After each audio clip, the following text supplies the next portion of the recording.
Meron tayong turbo drum na 8.5 kg na LG. Problema na to yan, oh. Sobrang ingay. Check na natin yung pulsator. Wala naman sumasabit. At malamang sa mga ito ay sa gear. Check natin. Ayan, oh. Ano, sobrang ingay niya. Sobrang ano, gigibayin. Sige mo, kasi nakalas na yan ni Boss James, oh. Shoes! Nakita namin, sobrang dumi na talaga nito. Ayan, oh. Ayan yung mga mark ng dumi talaga.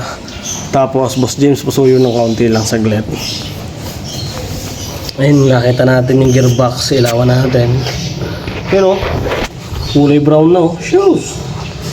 Sira na yung gearbox nito 100%. Baklasin na lang namin muna. Tapos deep clean na rin natin. Alright. Namin yan, oh. Gamitan namin ng puller kasi sobrang dumi yan. Okay na to parang James. Pwede mo na yan natin. Tanggal mo na yung mga tools. Yan. Tapos palawagin mo yan. Tara dito. Pakaliwa naman. Para matay yan. Pakaliwa. Para matanggal mo.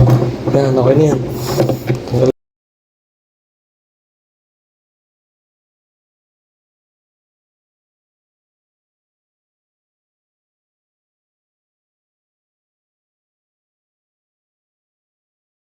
Namin. Sige.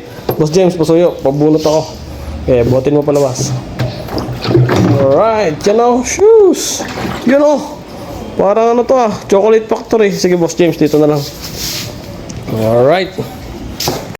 Nakalas na natin yung drum. Tsaka itong tab niya, oh. Shoes. Apakakinis. Baling problema po dito sa gearbox. At update na lang namin kayo pagkakalasin natin yung gearbox. Kasi replace natin ang gearbox. Alright. Itong drum na yan. Tapos nakita natin yan. Sobrang dumi na yan. Kasing itim ko na yan, oh. Tapos itong kanya mismong tab yun, oh. Shoes! Napakakinis. Sama na lang natin din yung deep cleaning. Tapos same time patender natin ng gearbox assembly. Alright. Natin, oh. Nakita natin yan, oh. May tagas na talaga siya, oh. Shoes! Ito yung nagkokos ng ingay, yung kanyang gearbox assembly. Alright, bali replace na lang natin ng gearbox habang kinakalas ni Boss James. Ayan. Ito lang po yan. Tapos update ko ulit kayo kung ano mga gagawin natin dito kasi cleaning pa rin natin kasi sobrang dumi. Meron nga pala kami bagong dating dito na Kilat. Alright, shoutout nga pala kay Master Yando. Salamat sa pag-back up sa aking 38mm. Alright, 38mm na nut. Alright. Sobrang dumi. Yung mga filters. Ayan. Lilinisin namin ito lahat. Ayan. Kasi hindi na rin maganda yung amoy nito. Tapos ito yung kanyang mismong tab. Ayan. Bali ma'am, ito yung nagka-problema sa unit niya. Hindi ko pala. Itong gearbox. Yes po. Ito ang problema ng unit nila, madam. Kaya nagkakos ng ingay. Isang buo po ito.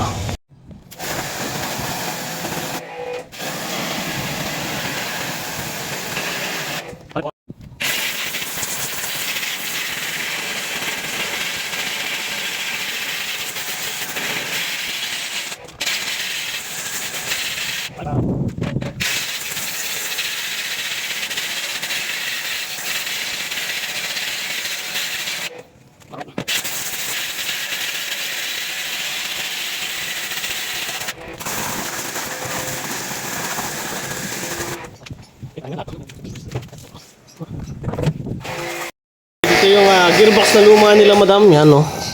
Napaka-ingay na ng sounds na nanggagaling dito. At mapapansin natin, tagas na rin to. Ayan. Bali, ito yung ating panibawang kakabit na gearbox. Ayan. Tapos, talpak na lang natin dito. Nalinis na rin namin itong loob na to. Ayan.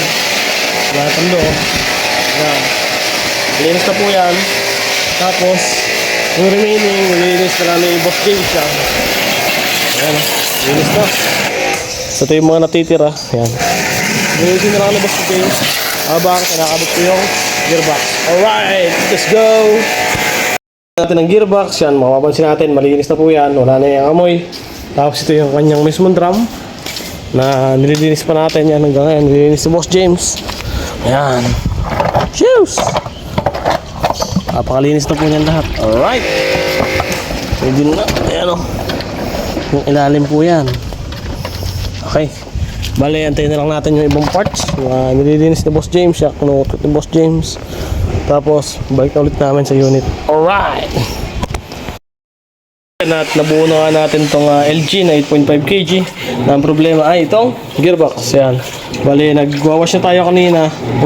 Sobrang ingay pero ngayon, yan. Napakatahimik na, sabi na pwede na natin maglaba. Alright!